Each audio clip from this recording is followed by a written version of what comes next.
the Ron and Brian Podcast. Get ready to fill your ears with the latest news, politics, current events, and whatever else we feel like talking about this week. And now, your hosts, Ron and Brian. All right. Good evening, everybody. It is Sunday night, and it is time for episode 336 of the Ron and Brian Podcast. How the hell are you tonight, listeners? How the hell are you tonight, Brian? Ron, this feels like we have not done a show in 8 months. I know we did a show last Sunday. Right. So much has happened in this country. So much has Sure. happened in the past 7 days. Yet it feels like time has transpired at a rate I'm not used to. I'm not comfortable with. However, I will say, as soon as I see 7 o'clock hit the clock on my iPhone, suddenly I know we're all in a good place. Why? Because I know I will be sitting here looking at you for another episode of this wonderful podcast. How are you doing, Ron?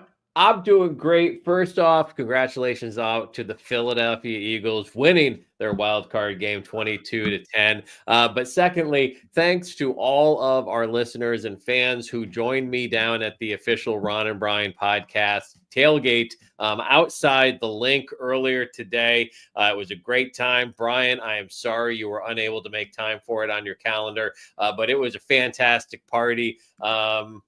Maybe you'll make it next time. Tell me about the party. What was served? What was who attended?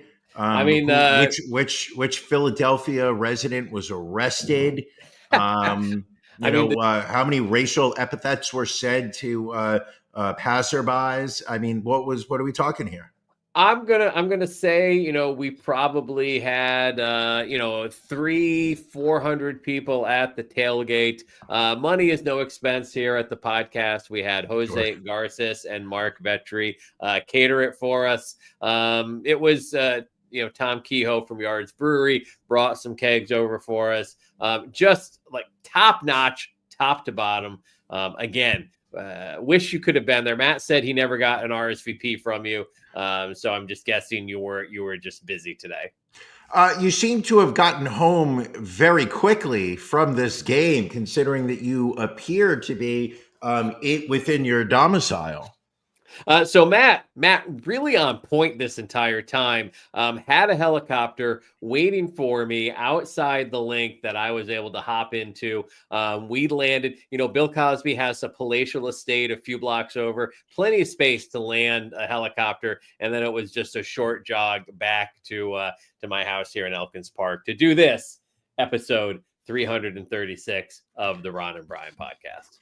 All right, let's do this. All right, you know how it goes, people. It's time for Drink of the Week. Drink of the Week. Na zdrowie. Salud. Drink of the Week. Proszę. Drink of the week. Drink of the week. Drink of the week. All right, Brian, what are you drinking this week? Listen, I have heard the people have spoken. The people have said to me, listen, enough with the pissy lagers, enough with the prudent pilsners. Time to drink a winter beer. It's January, for Pete's sakes. That's why I reached out to my friends over at the Vale Brewing Company, and they said to me, hey, Brian, have you heard of Yearn? And I said, Yearn, other than yearning to be loved, what would I want to know about it? And they said, listen, this is our Irish style stout. It's designed to be crushable, just like everyone's favorite Irish stout. This is smooth with a light chocolate flavor. It's designed to just hit your taste buds and explode. This is here. Let's take a look at it. Looks very similar to the color of my urine this morning. Coming in at 4.5 ABV. Beer Advocate has no score on this, so I'm going to have to come up with one of my own after I take this first sip. Nice and dark, just the way I like it. This is Yearn from the Vale Brewing Company. Again, begging you to get a doctor, see a doctor about your hydration levels due to that discoloration of your urine. But let's not talk about urine. Let's talk about urine. How is it, Brian? It's not bad. I'm not going to All lie. right. It's not bursting with flavor. It's not particularly crisp, but you know what? It's got it feels meaty. It feels heavy. Right. I don't know that I would describe this as crushable. I would say that I could have about 2 in a day and then kind of call it quits. All right. But I'll tell you something. I will take a urine stout over any of these highfalutin IPAs that you Philly people like to bring down every Sunday. Speaking of which, Ron. Yes. Ron. Yes, sir. What are you drinking? So I decided I had a few drinks at the tailgate earlier, so trying to keep it a little low key tonight. So going with a classic, Brian, Sierra Nevada Pale Ale, hailing from Chico, California, and Mills River, North Carolina. Handcrafted since 1980. Only 5.6% alcohol content, but a lovely color on that. If we can get your urine back to this color, you'll be 100% better, I think. But let me have a little sip here. Ooh, take a deep sip. Take a deep. Ooh. Sierra Nevada. Oh, it's good. Yeah. Always good. I mean, it's just. Mwah. It's like Talk you, to me. Brian. It never fails to taste good. I will say this about the kind folks over at Sierra Nevada. They are well known for showing up to a beer festival with lots of handouts. They are the ideal. They come with koozies. They come with bottle opener keychains. They come with stickers. And for somebody who's probably been overserved when they walk by the Sierra Nevada booth, they are exactly what I want to see as I grab anything I can get my hands on. Kudos to the folks at Sierra Nevada. So nice. Yes. It's always nice when we both are enjoying our drink of the week. It usually tees up for a good show. Billy, it's true. Brian does love his free stuff. Although I might say you like stuff that maybe isn't free that you get to steal from these beer festivals as well. I've never walked away with anything that has any street value. Not true value, no. Exactly. True value hardware stores. All right. Well, let's keep it moving here. It's time for Beef of the Week.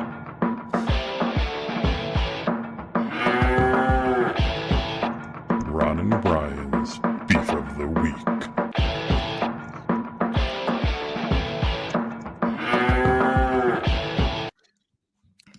Brian, what's bothering you this week? This one's may sound petty, but this one is real, and it's something that truly pissed me off within the past 3 hours. I had a very good week, by the way. It was a little cold, colder than I would like it to be. But in the grand scheme of things, I would say that I had a pretty good week. So all right, good. When I woke up this morning, I was thinking to myself, I don't really have a beef, but I have one now. All right, talk to me. It is movies that are not properly subtitled. I watched or was forced to watch here. First transgression here. Ron, would you rather watch a documentary on a subject or a drama based on the same subject? I would rather watch the actual documentary. I think this is a male-female thing, and I don't want all the ladies to come after me with bouts of anger. But I'm on the same boat as you. Earlier today, I watched The Wire. Now, not the popular show that took place in Baltimore, starring Idris Elba. Whoo! Pulled that one out before I had to embarrass myself. I watched The Wire, starring Joe Gordon-Levitt. I think it was on HBO. Could have been Netflix. May have been Hulu. Possibly Amazon Prime. Perhaps Disney Plus. I think that one's on Paramount Plus. Might be. So we watched The Wire. Now I said, oh my gosh, there's a great documentary. It's called Man on Wire. Would you like to watch that instead? Lady said no. Lady said, no. I I'd wanted rather to watch watch this drama. a fictionalized drama about an Correct. actual thing where I can watch something about the actual thing versus a scripted drama about said actual thing. Are you familiar with the subject matter or no? So this is a guy that would tightrope This is walk the across yes. buildings, right?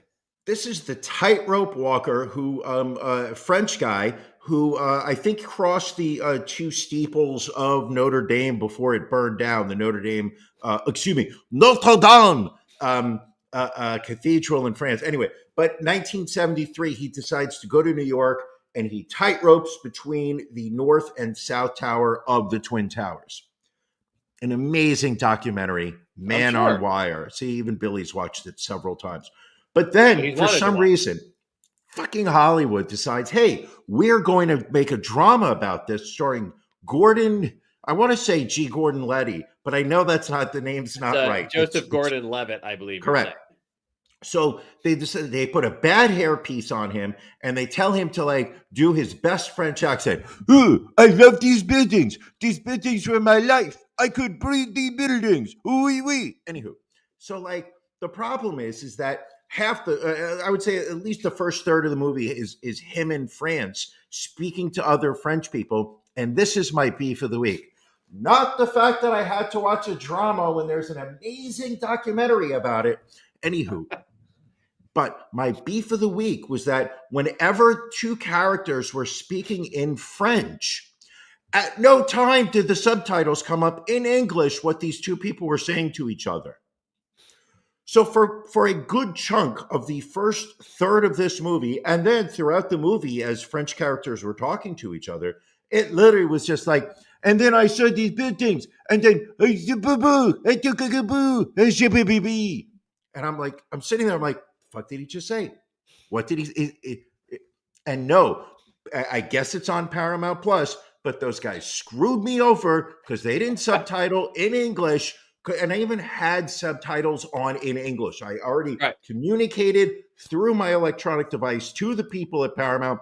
I want to watch subtitles so I know what's being said here. And they gave me nothing. So I would sit there like a dullard. See, I thought you meant something different. Like I have my beef with, it's not my beef of the week, but my beef with Netflix is when they have dubbed shows. Sure. Which Squid Game is one of the rare exceptions, but a lot of the Dutch and European stuff that they dub, they do the English dubbing and then they have the closed captioning as well. And it drives me crazy because the text in the closed captioning does not match the words. Like it's changed just enough so you're reading one thing, but you're hearing something different, and it just completely throws me off. I'm sorry. You would actually choose a dubbed version of a foreign film? It's not usually a foreign film. It's usually a documentary. So if you're watching a foreign film, are you looking for an English dubbing, or are you? It just automatically seems to be dubbed in English because I'm watching Netflix in the U.S. It's because they see you live in Philly, and they're like, "Listen, Janelle knows what I'm talking about." Dark is one of the ones I'm all the Harlan Corbin shows on Netflix that they dub. Just give me agita. People don't do dubbing. Respect the original actors. Respect the direction. Respect the vision. Just ask for an English translation of what's being said. Don't go Philly and listen to an American dubbed version. Trash. Don't dub. Trash. Dab. Well done. Well done, Ron. Ron, what's bothering you? So what's bothering me this week, Brian, before I went down to the tailgate, which many are already saying might have been the party of 2025, I had to stop at the grocery store, and we've talked about my beef with my grocery store before. This is not actually a beef about my grocery store. It is a beef with the Crunch Fitness that shares a parking lot with it, because it seems this time every January, every New Year, because they share a parking lot, you try to go do your grocery shopping and the lot is full, not because the grocery store is full, but because everybody who has decided to get in shape at the beginning of January is at the fitness place today. When I tell you there was not a spot to be found And then when I finally did find a spot going to the store, nobody's in the store.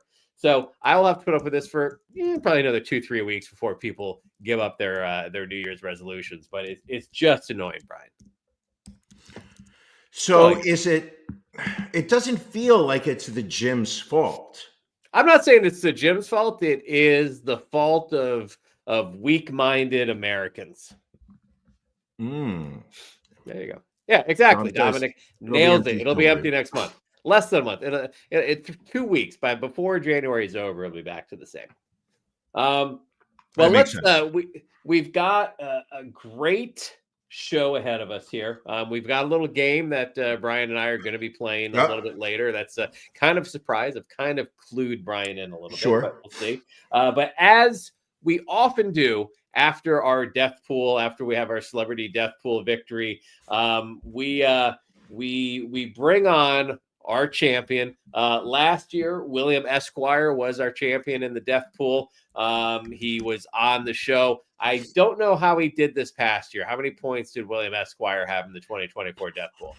Honestly, my brain is pulling a big 0. Like I cannot think of anything. I couldn't help you there. All right. Well, so then we will gladly though bring in our champion, your champion, once again of the 2024 death pool, Andrew H. Welcome back to the Ron and Brian podcast. Standing ovation. Yet again, standing ovation for the man. This is what? This is your third victory in the death pool, if I'm remembering correctly. You're muted. Let's unmute the man. It's amateur hour here. That's okay. Andrew, welcome. Now, is this your second or your third championship of the death pool? I believe it's my third. I believe third time. I can't believe I didn't talk to you guys last year. You're allowed. Listen, you took a break. You allowed somebody else the opportunity to hang the moniker around their neck of champion. First off, congratulations. Second off, the question that everybody is asking themselves, which is, how do you do it? How do you wake up on December 31st, look out into this world, and like the angel of death, just be able to sit there and identify people that will drop dead in the next 365 days? I just feel like it filters through me. It's like a year-long process. Like all year, news articles go into my notes. I just have it constantly following me around.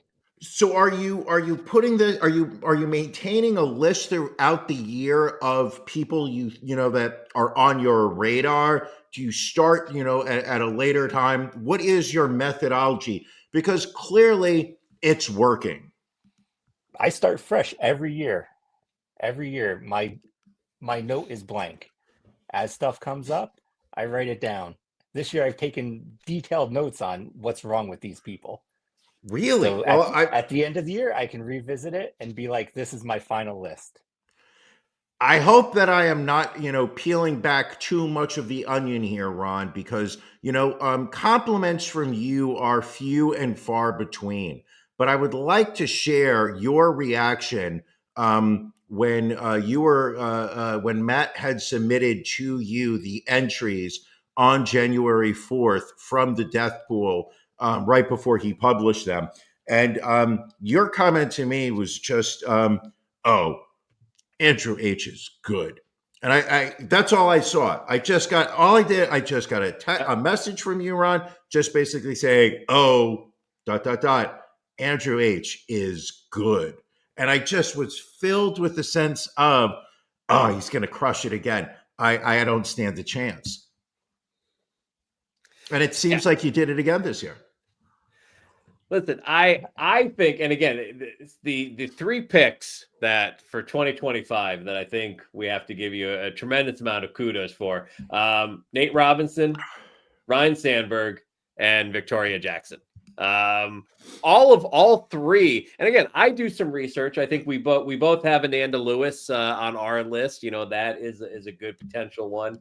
But those 3 off the radar that they all three have illnesses. And Nate Robinson, I don't want to jinx the guy, but it seems like if he doesn't get a kidney this year, he's not going to be around by the end of the year. It's coming soon. That's what it sounds like. He needs some help. But Well, is it it true? be- Is it true? Is it true that you're not offering that help? Is it true that that one of your sons showed up on the kidney donation list as being compatible with him, and you stepped in and you said, "No, you may not have my son's second kidney"? no, we got to wait until January 1. Once Okay. January 1 comes, we'll discuss that. And also, kudos on the Luigi Mangione. You can certainly see a Jeffrey Epstein type suicide potentially in his future. Listen, if you hit Mangione or Robinson, you're going to be tough to beat this year. I mean, Nate Robinson right now is worth 60 points. Luigi is worth 74 right now. Unbelievable. I need to come for And Ron's here I record. am rooting for Clint. You're so good. You are so good at this. It's amazing. Also, and I think it does need to be stated, Ron, you did have more points than Andrew this year, though you are disqualified from being champion. And that was going to be a question of mine that I jotted down here. Does this victory feel somewhat hollow, knowing that you weren't the top point getter? This is like my Barry Bonds asterisk home run race. Like I feel like I earned it, but I can see the outside not seeing it that way. But no, Brian has gotten a lot of letters from people, protests, but listen, I understand it. My name is first in the podcast. Brian, I know you've never had to experience being first in the death pool, so you don't know what a burden it is, but I feel just based on your track record, you deserve this. I appreciate it. Like I said, I'm Andrew, motivated now to defeat Ron's record from last year. Now, Ron, how many points did you get last year? 121. Andrew, are you going to beat 121? Can you do it? I feel very confident. Very confident. All right. Now, there is a cash prize, correct, Ron? I believe there is, yes. Andrew, funds will be sent to you electronically. I would like to say, spend them on your children. However, I don't believe your wife is watching right now, so I'm going to say whatever she doesn't know doesn't hurt. Go ahead and spend that money however you want. She has no idea there's a cash prize. I'm just raking it in, and it's all. Don't say it. Don't say it. Yeah, She's listening. Yeah. She's listening right now. Are we doing the Atlantic City Beer Festival? She did say yes last weekend. She said she misses Really? you guys and that she wants to do it. Then I will hit up the missus for to see, because the idea is this year let's do the later. Ron, I don't know if what details I went into, but both Andrew and I under 8 last year during the beer festival portion of the day. I do remember. Yep. We went to like the early afternoon session, which I think was over by about 7. And my night was over at about 6:45. Woke up the next morning and had to extend multiple apologies to my missus. Yeah, it's bad when it's bad when you wake up at 11 p.m. hungover. Yeah, it's rough. It's rough. Let's do it right this year. Yeah. So Andrew, as someone who has been consistently great at the death pool, what words of advice do you have for those individuals, those unlucky individuals out there who may have scored 0 points in last year's death pool? What words of encouragement can you give to those unfortunate few? You have to do the work. You can't show up on December 31st. Work is so important. It is, right? December 31st is not the day to start doing your research. Like Exactly. I said, all year round. This stuff follows me all year round. I've got a note. I'm going to see if I can show it without showing off the names I have on it. Well, let's just say I've already got my 2026 death pool note on my iPhone that when I see something, I mark it down there. Because to your point, you don't start planting in the fall. You start planting in the spring. Well said. Perfect. Yep, I'm I've I'm got alternates. I'm starting my Alternates ready to go. We're 2026 ready. list now. Oh, excuse me. I'm starting my list now. And I'm That's putting it. That's Ron. what you I'm gotta putting you do. Be a first. champion. Put Ron down. Ron's my first name on the list. All right, that's fair. Be the Andrew and Brian show. Oh yeah. Let's Andrew, do a it. pleasure Top seeing billing. you. I'll never get top Always billing. good I'm seeing okay you with that. guys. I'm not a leader. Always good to see you. Congratulations. Send my regards to the family. Love you. Take care of everyone. And I guess I'll see you. We'll see you back on the show in a year. I'm planning to talk to you guys again next year. Love it. Cheers, Love buddy. the confidence. Be Keep the good. funds Thanks for coming, joining guys. us. Thank you. All right. You got Bye. it. Congrats. Listen, Ron, you're not the only champion around here. Andrew is a champion. Without a doubt. Without a doubt. And so far, been quiet this first year of the death pool. Sure. Very random deaths so far, but no one can claim any points just yet. So everyone kind of doing a Billy during this first couple of weeks of January. But we will see how things move on. You don't Brian. have to be rude, right? Yes. I understand. As always, we have our stories of the week, the stories that we want to make sure that we get to. Brian, what is your story of the week this week? Ron, do you have a photo of Jake Gaydon, sports journalist for CBS 13 in Sacramento? I believe we do. Matt, can you put that up on the screen, please? There we go. Now, earlier this week, during a live broadcast coming from Sacramento, you can see Jake is in the studio when it was the newscaster was throwing the story over to him, and as Jake was discussing his part in the Bay Area sports. He was talking 49ers, maybe the Warriors, the A's, the Giants. It could be Sacramento State, whatever the heck their nickname is.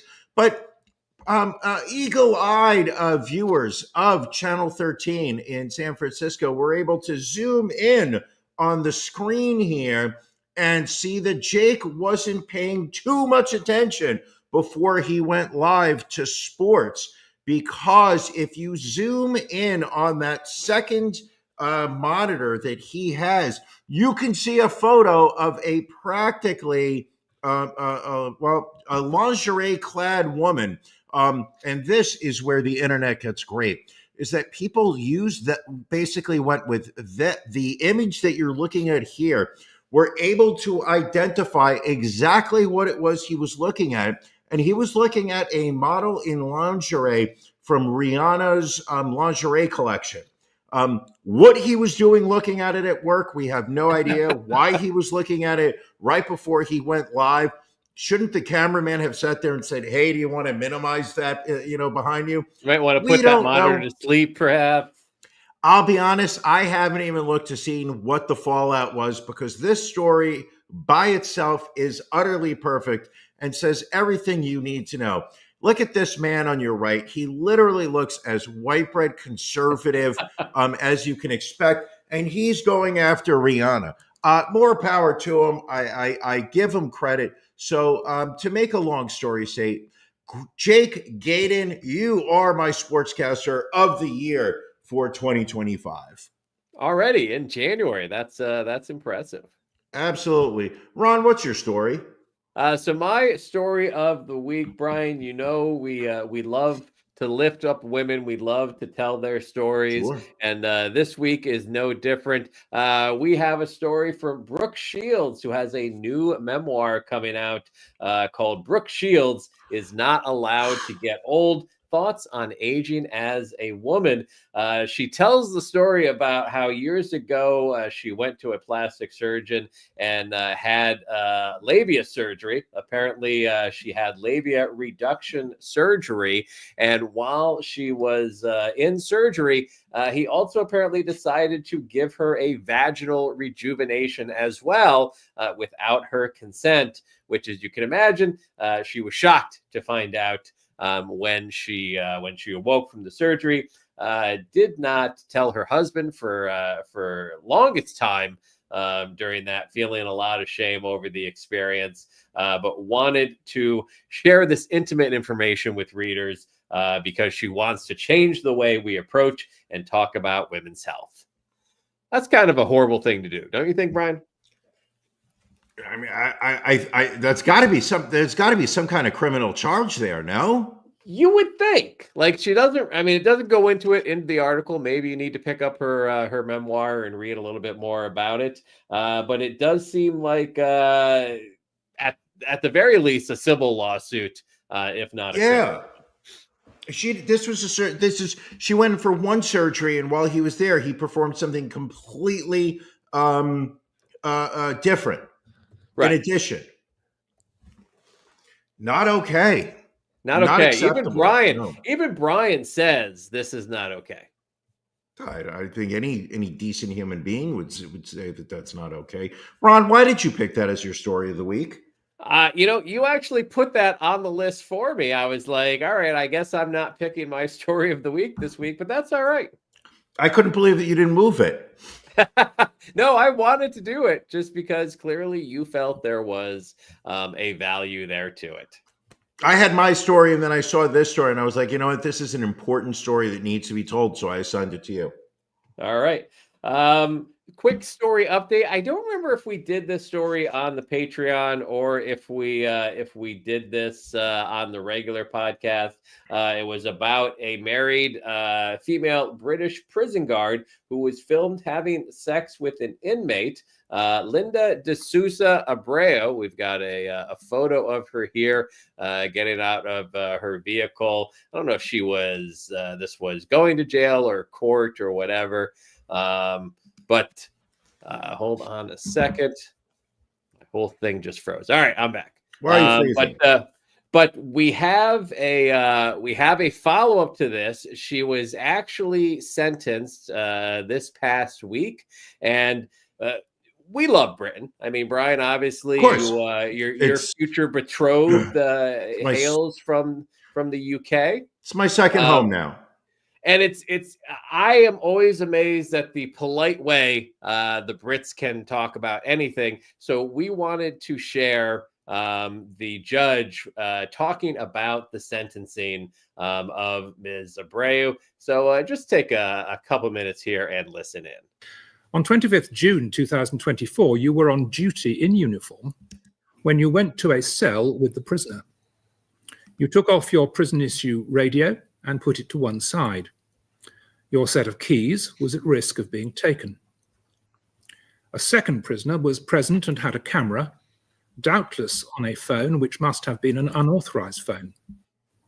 He also appears to have been smoking cannabis. Rather than challenge his possession of a phone or cannabis, you consented to him recording what was happening. The recording lasts some 4.5 minutes, during which you gave the prisoner oral sex, then vaginal intercourse in a number of positions, before concluding by giving him more oral sex. You participated with evident enthusiasm. The second prisoner recorded events and provided a commentary by way of encouragement, including saying, "Guys, we made history. This is how we live at Wandsworth, bruv. And you know you are a gangster." It's a 23-minute video, which is just, again, just a small snippet, but sure, here in that older British accent, vaginal intercourse in multiple positions. You are a gangster, bruv. Listen, it's not an incredibly erotic accent sometimes. I got to admit. When said by certain people, let's just be brutally honest. Exactly.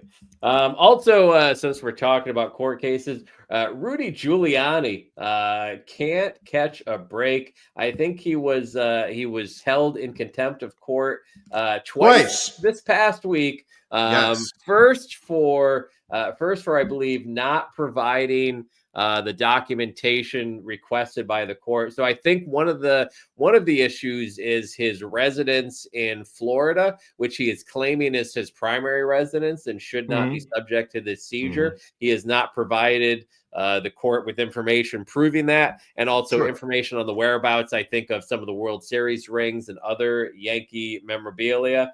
So the court is obviously not happy with that. And then apparently he has continued to defame the 2 election workers in Georgia that started this whole case to begin with. Question, and I know you are our legal correspondent on the show. Sure. Is there any standing in the thought process that he is waiting for January 20th when Trump takes over and these charges will be washed away? Well, I guess the question is, can they be washed away because they were state charges, not federal? You are our legal correspondent, Ron, which is why I'm asking you that question, because I don't know the answer, hence I'm asking it. Yeah, I believe pardons are only at the federal level, not the state. But can't Trump, I mean, we know Trump is comfortable applying pressure at the state and international levels. So isn't it possible that Trump picks up the phone, calls the Georgia, legal system, whatnot, and does the work? Because the work is so important. So if I'm hearing you correctly, you feel that the Georgia justice system is a actual living creature that can receive phone calls? I'm saying the judge is someone. I'm saying that is it possible that Giuliani, you would think that he would sit there and say, hey, I've lost all these key rulings. Let me just start handing over my stuff so this way I'm no longer in trouble with the legal system. Is it possible that he's waiting for Trump to take over so that in the belief that his legal problems will go away?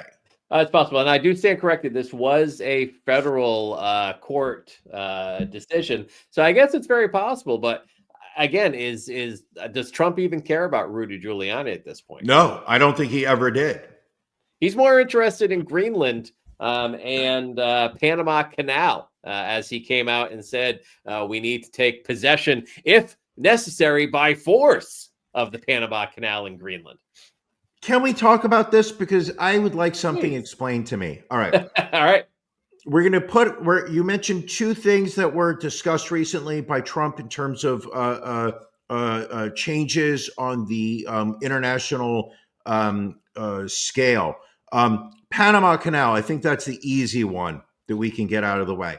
Now, it was recently announced by the government of Panama that they are increasing the rate that American military ships will have to pay when they go through the Panama Canal. And this was kind of an FU from Panama to the United States because Trump took over, and apparently South America is not a fan of government Trump, the Trump government.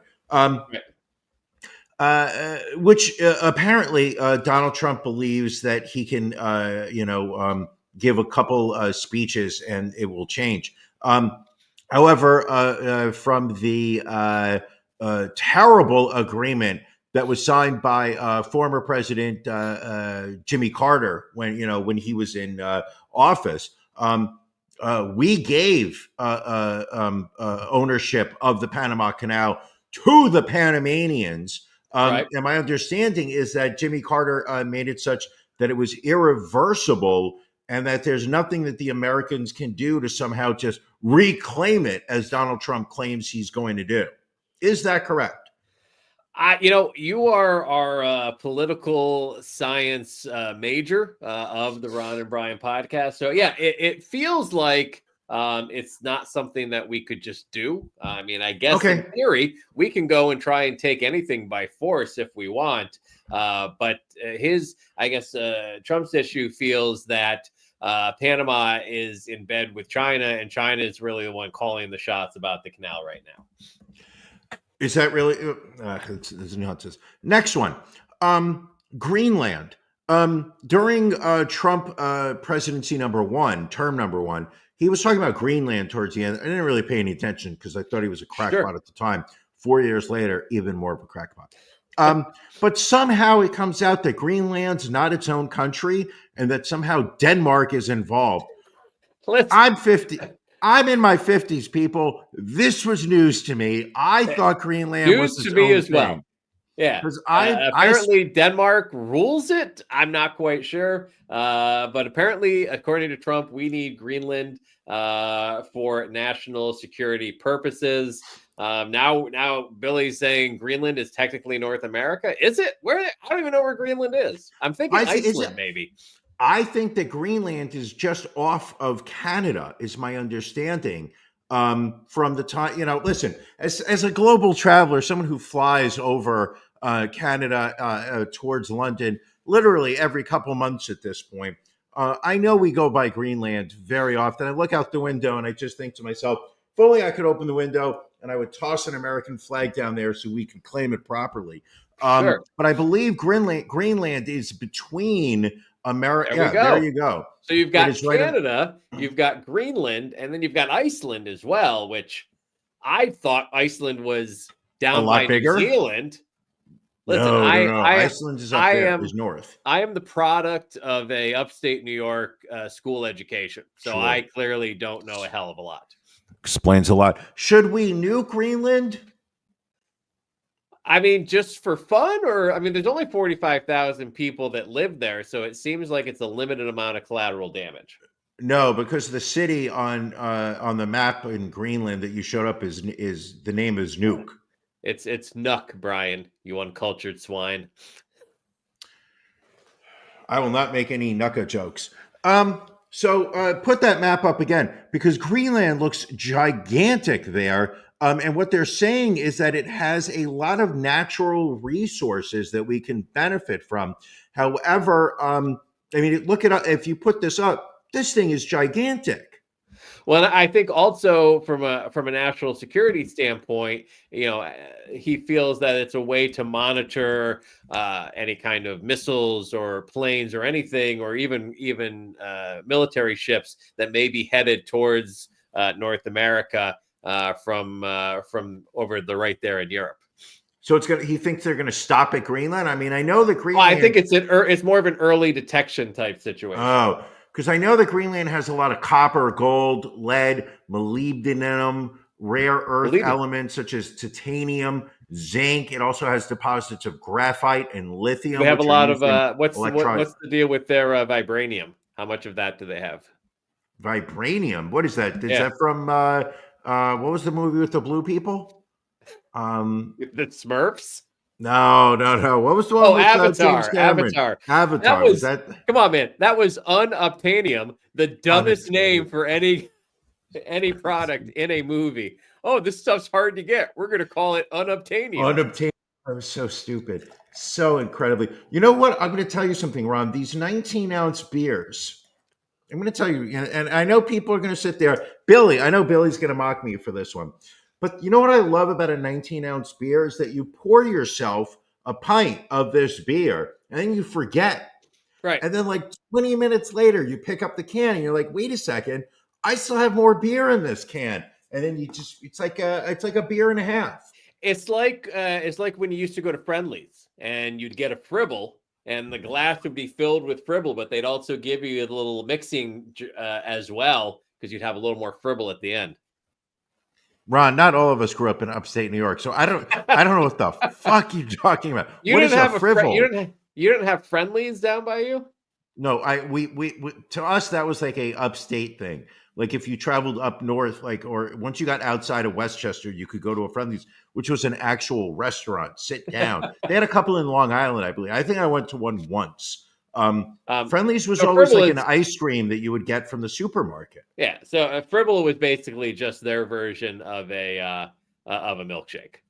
Oh, okay. See, now we can agree. See, why don't you just call it a milkshake and we would have saved I like ourselves. irritating you at times. Oh, it so made me angry. I'm going to tell you, when they would bring out your milkshake in a glass, but along with it would come this like silver cup that would be Yep. frozen on the lower half of it. And then when you were done with your milkshake, you'd be like, "Ah, so good." And then you would go, "What's the?" You'd pour it. Like you'd it get, was like an extra half, little yeah. treat you got. Yes, Brian, yes, yeah. I'd like to get to this game. I don't know if you call it a game, but it's just interesting to me. So I don't know if people out there are familiar with the website Charity Buzz, but No. it's a website where celebrities, athletes, musicians, they can offer a variety of items. Could be a personal item, could be lunch, it could be whatever, and you can bid on it, and money goes towards some kind of charity that these people want to support. Absolutely, hundreds of items on this. Some of them are interesting, up to just being insane, and the value that they place on some of these items also insane, and the amount that people are willing to bid. Just it blew my mind. So I pulled like 10 items off of this website, and I wanted to share them with you and kind of see if you can guess what they're say they worth and what people are willing to bid on them for. So this first one, very relevant now. This is a Jimmy Carter signed pick guard on acoustic guitar. So if you're not watching it on YouTube, which you should, if you're listening at home, it's an acoustic guitar with an American flag background and a portrait of Jimmy Carter, and he has signed the pick guard. This supports a charity called Unabusable. So Brian, can you tell me what you think the estimated value of this is, and what the high bid on it, if any? There may be no bid on it at this time, just a recommended first bid. So there's two questions. What do you think someone might have bid on this? And what do you think the estimated value of this guitar is? So this is for the whole guitar, not just the pick guard. Correct. You get the entire guitar. I'm going to say that the current bid is $499. All right. Well, let's see here. The estimate is $3,000. No bids on it as of yet. Probably because the minimum bid is $650. Yeah. I mean, not too high. 900 was an excellent guess. I would have probably gone 900 as well. Yeah. But $3,000, again, I would think after President Carter's passing, this might have even gone up in value. But 3,000 seems up there a bit. The problem is that it's a guitar. It's going to Not take relevant? up a lot of space. It's going to take up a lot of space in an area. Had it been something smaller, you probably would have been able to move this item. All right. Well, here's something a little smaller, Brian. This is an 8x10. It is a signed vintage photo by the King of Pop, Michael Jackson, supporting the One Drop charity who wants to provide water to third world countries. Brian, what do you think the estimate of this is? Got to be valuable since Michael Jackson is not here anymore. And if there are any bids on this as of yet. When Michael Jackson masturbated on top of that 13-year-old, how much ejaculate came out? One drop. I'm going to say $250 is the current bid. $250. The current bid, $1,185 with an estimated value of $3,900. Wow. Well, also, my lawyers are reaching out saying that I needed to say allegedly. Michael Jackson allegedly ejaculated on top of those teenage boys. Alleged. Right. Okay. I was way off on that one. You were. The next item, I know you were a huge Friends star, Brian. You can get an original screen-worn and matched Friends t-shirt. Yes, this was from one of Ross's many weddings on the show. Joey Tribbiani was best man, had these t-shirts made up for himself. This also supports One Drop. What do you think this is worth, and what do you think someone has bid on it? Based on the Michael Jackson signature, I'm going to use that as a reference point, and I'm going to say that this is $800. $800. You're saying the value or the bid? Current bid. The current bid. Well, the current bid is nothing because the minimum bid is $5,835 with an estimate of $6,900. Nice. No, nobody's paying $5,800 for a t-shirt. Exactly. People aren't getting water from this, folks. Hate to break it to you. Ron, did you show this to your wife? Because I'm afraid she would bid. 100% did not. Listen, there is also a script signed by all of them that is estimated to be worth $15,000. Don't want her bidding on either of these items. Understood. Ron, she makes her own money. That's true. That's true. Brian, this one I thought you would be interested in. Lunch with Bill O'Reilly out on Long Island for 2 people supporting the Adaptive Sports Foundation. Question about the lunch. Will you do it taped or will it be live? He will be in person at the lunch. Forget it, Ron. You don't even get the reference. Come on, remember we said, fuck it. We'll go live. I'm going to say that this is $12.50. $12.50. Current bid $2,100 with an estimated value of $6,500. So somebody has already offered $2,100 to have lunch with him. Mind-boggling, isn't it? Question: how long are these auctions open? Is this like a month auction where the price goes up, or it's like okay, all right, that's good, fine, okay, all right, and that doesn't include transportation or anything. You got to get yourself to Long Island. It includes lunch and the joy of meeting with Bill O'Reilly. Now, next up, Ryan, here's one: the Cubes. If you want to have Mark Cuban follow you on all of your social media channels. It'll support the Ed Asner Family Center. What is the current bid and what is the value of this? $500. $500. Brian, you are shortchanging Dallas Mavericks owner Mark Cuban. Current bid, $2,250 with an estimated worth of $7,500. But there's nothing that says he's going to do anything other than follow you. Oh, no. And then he'll put you on mute and you'll never interact with him. Listen, it goes towards Ed Asner and his family center. So okay. Now Ed Asner played one of my favorite characters in movie history, Guy Bannister. Very JFK. nice. Very nice. Yep.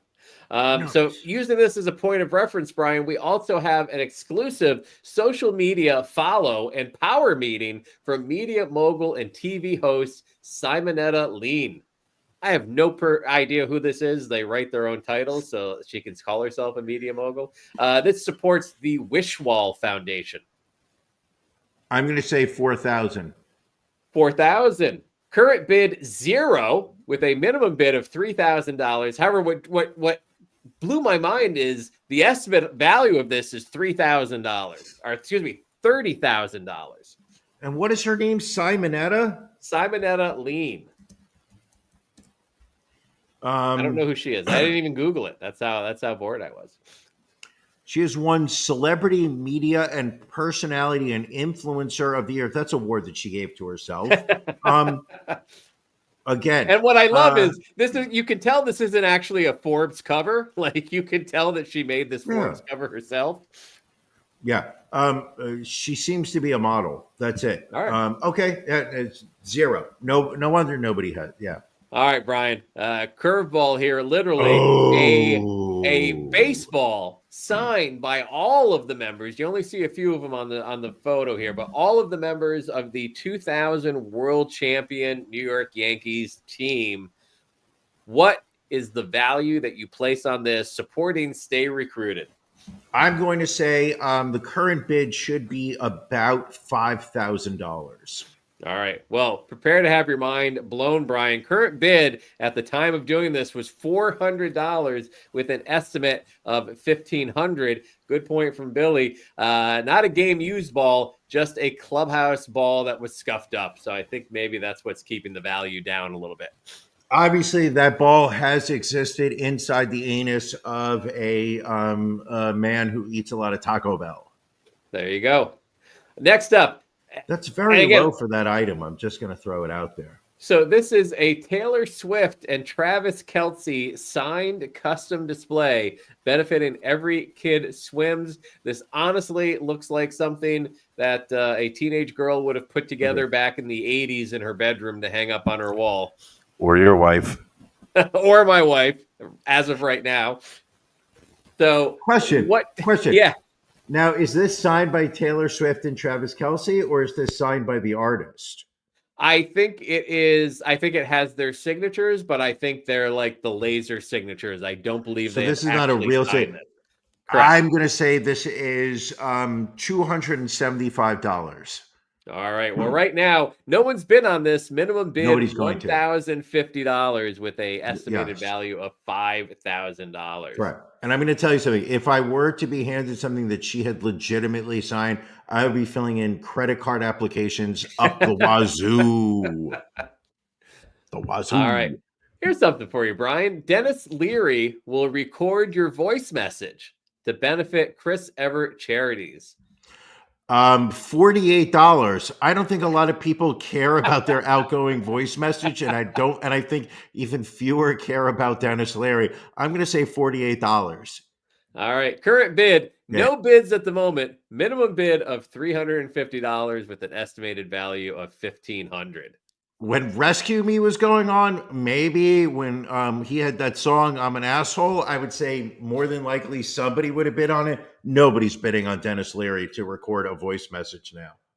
All right. Last one, Brian. Let's see how you do on this. This is a Randy Quaid signed replica hat from Christmas Vacation, supporting the Luann Elise Foundation. So if you remember the hat that Uncle Eddie wore in that film, this is a replica of it that Randy Quaid has signed. This is an actual signature. You do get a certificate of authenticity showing that he signed it. What do you think this is worth, Brian? I'm going to go low only because he has had some legal issues. He's had some full MAGA, full conspiracy theorist. And not in a we're proud to be aligned with him. I'm going to say this is $350. All right, let's see here. Current bid $0, minimum bid $250, estimate $500. Yeah. Not good. Not good. Question: how did you even come across this website? This, for some reason, this showed up on my Facebook page, and what caught my eye was that Jimmy Carter guitar. Because when you see a guitar with Jimmy Carter's face on it, you click on that link. Oh yes, you do, my friend. Of course. So, well, hopefully you enjoyed that. Hopefully you enjoyed. Oh my God, I did. We should do more stuff like this. Next week, I'm going to work on a game for you. All right, fair enough. A couple more stories to get to before we wrap up here. New research is showing that people are moving out of states where abortion has been banned. It's been about 2.5 years since the Supreme Court struck down a federal right to abortion. And so through 2023, the first full year after that was struck down, 171,300 patients had to travel out of state to receive in-clinic abortions. But this research also shows that almost 129,000 people have moved out of those states into purple and blue states since these abortion laws have been passed. Does this surprise you, Brian, at all?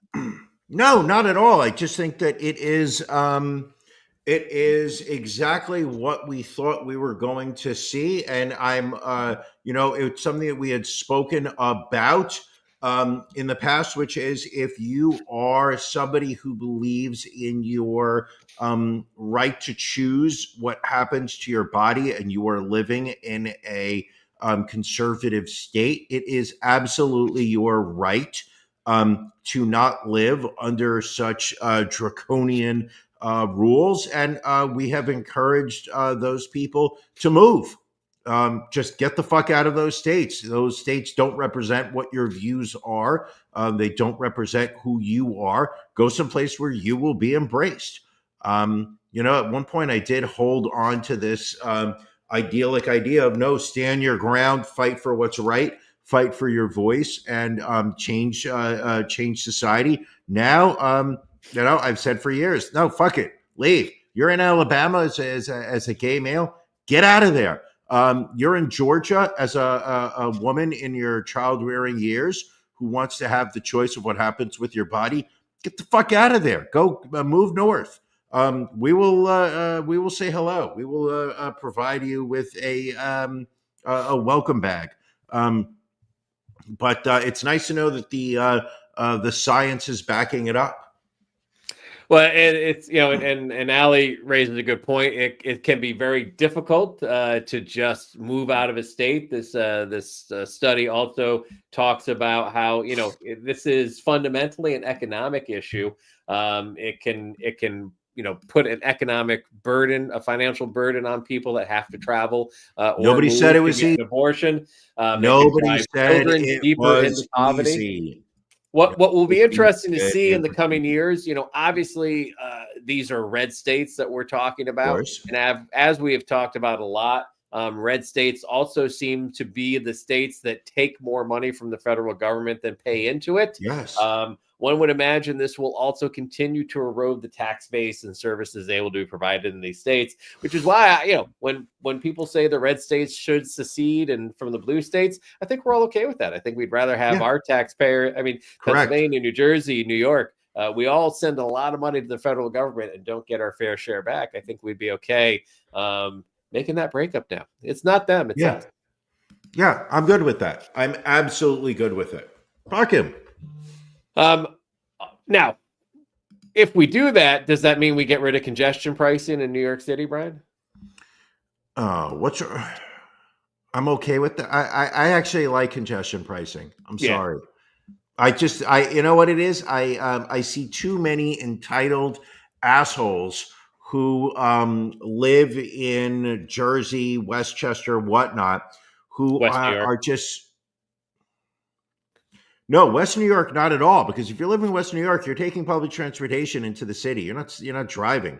But it's the people in Jersey, it's the people in Westchester, Long Island, who are sitting there are so attached to their cars and so attached to a sense of entitlement that they should be able to just drive wherever they want, spend as much money, supporting the gas and oil industries of the world, send their money to the Middle East, Saudi Arabia, Dubai, where they get all this gas from, just so that they could sit in their car and listen to, Jack O'Reilly talk about politics on their OAN radio network, that they're just too good for public transportation. And they literally make it almost impossible to traverse Manhattan because they're just driving around. No, we don't want you in here. You know what? Stay home. If you can't afford $9, stay the fuck out of Manhattan. That's what I like to say.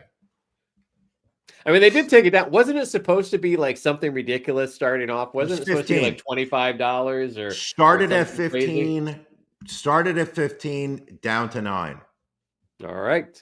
And on the other side of the country, Brian, not only is traffic bad, but the entire state of California appears to be burning down. There's been wildfires for, I think, going on 10 days right now. Death toll is increased to 24.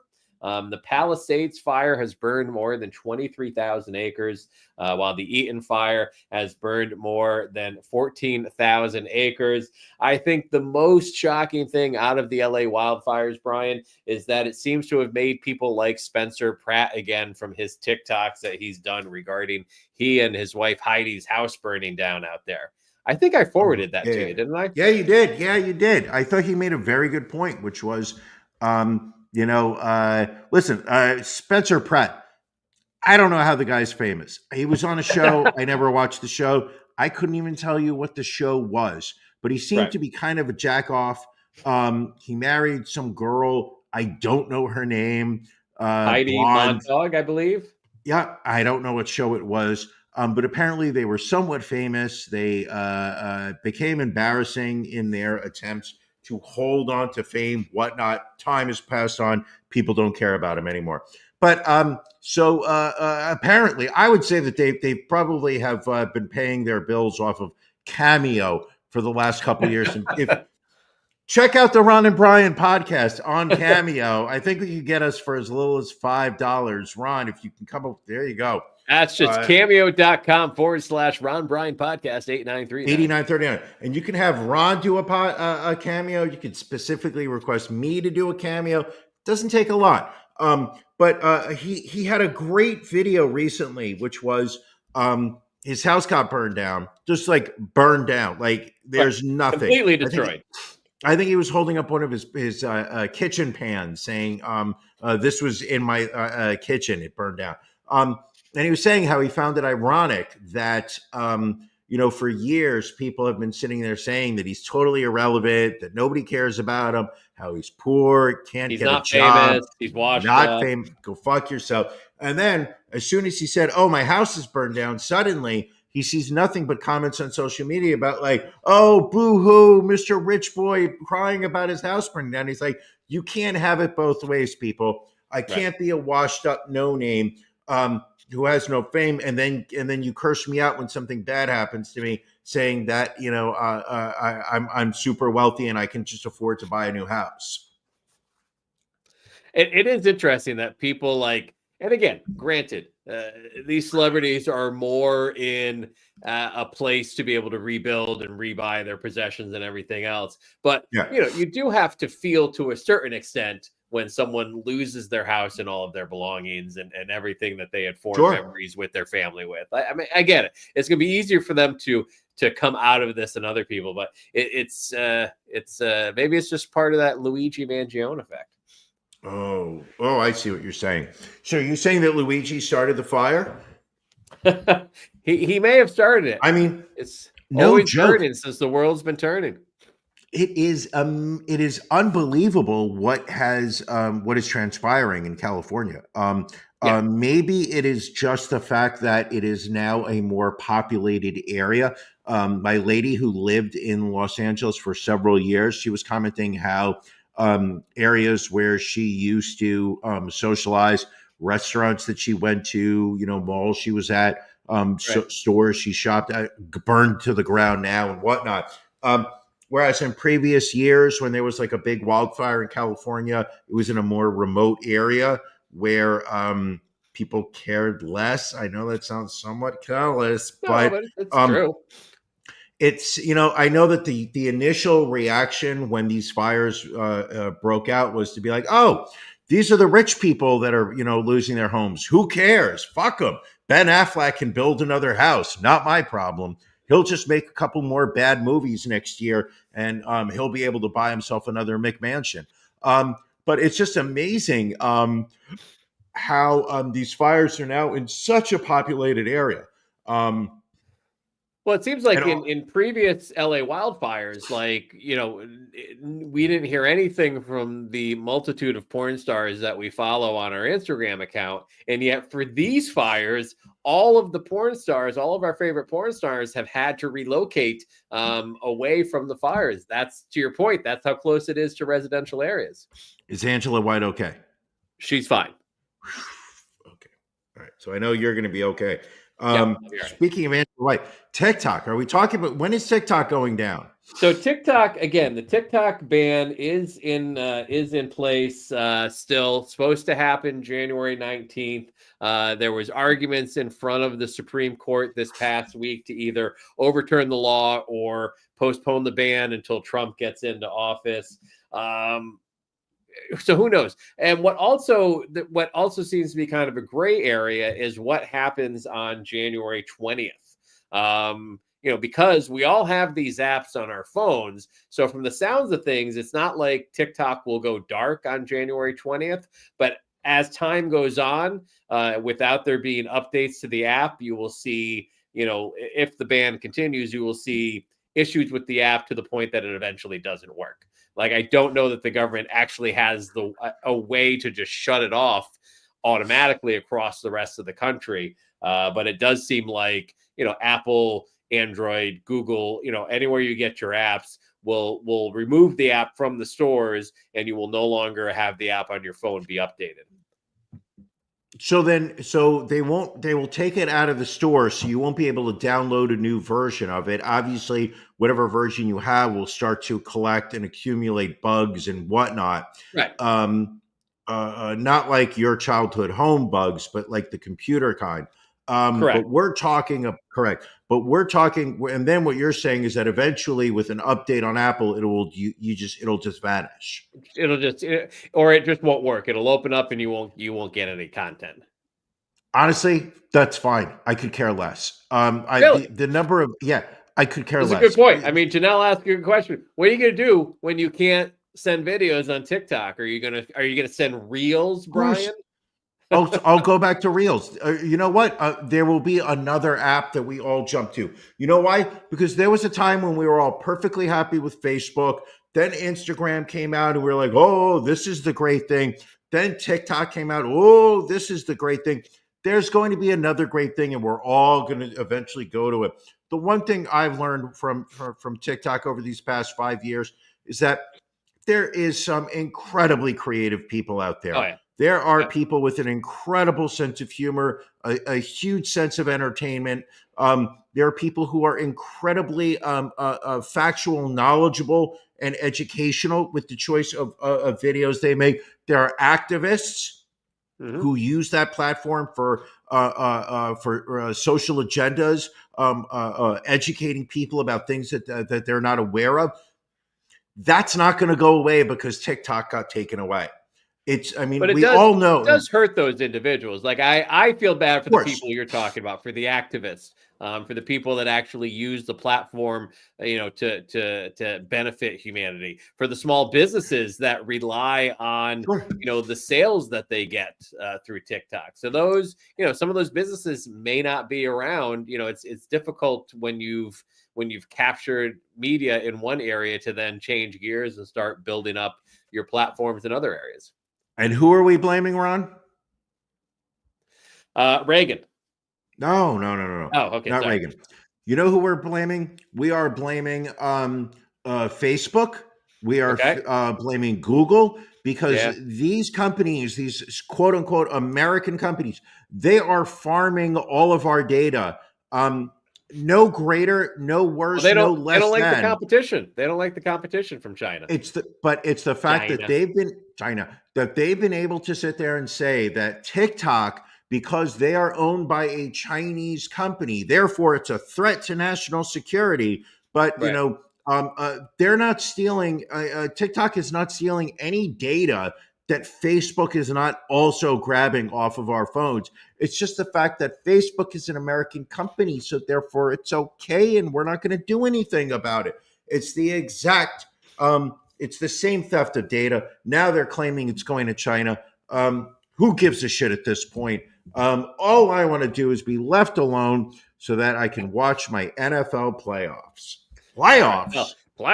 Well, thankfully, one thing that is not being banned is Patreon. You can still join the podcast Patreon page. You can go to ronandbrianpodcast.com, click in the upper right-hand corner, and for just a scant $10 a month, you can join us live on After Dark, which will be starting up in about 17 minutes.